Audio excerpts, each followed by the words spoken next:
Well, David, as Alicia said, we've seen the market bouncing back quite nicely. The stock market's up by over 4% at this stage. The rand also retracing quite a lot of last week's losses. And at one stage I saw on Thursday night, we were trading at 7.95 against the dollar just after we saw that very sharp decline on Wall Street. So we have become quite resilient and we have bounced back quite fast.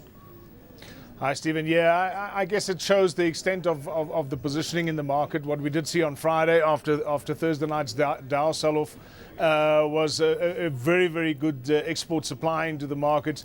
That effectively had the effect of making the market long of dollars.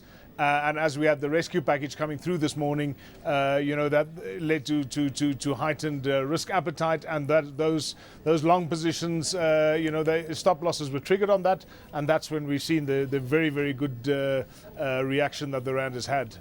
David, how's this 750 billion euro package being viewed by the markets? Is it really just a short-term solution to the program? Is this something, to the problem, or is this something that could have more sustaining results on the market?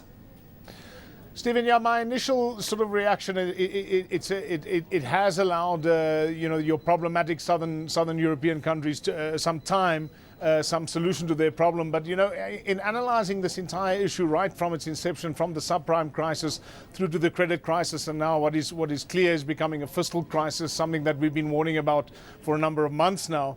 It started out as a problem with Joe Public, if I can use that term, not being able to repay their loans. That moved on to a bank problem where the bank's balance sheets were badly affected, which effectively moved to a sovereign problem as governments bailed these banks out and the economies out essentially.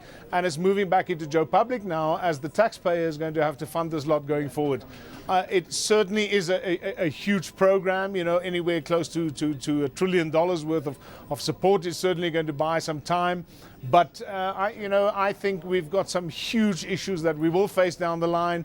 The fiscal crisis is going to play itself out, and I think it's going to end badly. I just don't see where the money is going to come from, where the jobs are going to be created to pay for this problem. But of course, it's not all going to happen in a day or two. Of course, right from the very beginning, when the government started throwing money at the problems with TARP funds, etc., I mean, we knew ultimately that the taxpayer would be footing those bills at the end of the day, didn't we? Well, absolutely. And the hope was that we'd get the economies back on track. Those economies would create the employment that we needed. That employment would in turn generate the taxes that were required to pay these problems off. That still hasn't happened. Yes, we've seen some positive economic data coming through, and that's not surprising given the extent of the money that has been thrown at it. But on Friday, US unemployment rose to 9.9%, despite 200,000 plus jobs being created. That's an issue, and it's not too far away that upwards of 80 to 90% of the US budget is going to be used to pay off debt or to service debt. These issues are going to take some. I don't know how they're going to be resolved. The numbers are astronomical. A week ago or 2 weeks ago, we were talking about 20 or 30 billion euros for Greece. That rose to 110, and now we're talking about 750 billion euros for the region. The numbers are just becoming nonsensical. Of course, even when that package for Greece was announced, we still saw speculators in the market pushing up these Greek bond yields. Do you think that the extent of this package, and as you said, it's close to $1 trillion in dollar terms, do you think the extent of that will at least have the effect of keeping speculators out of the market?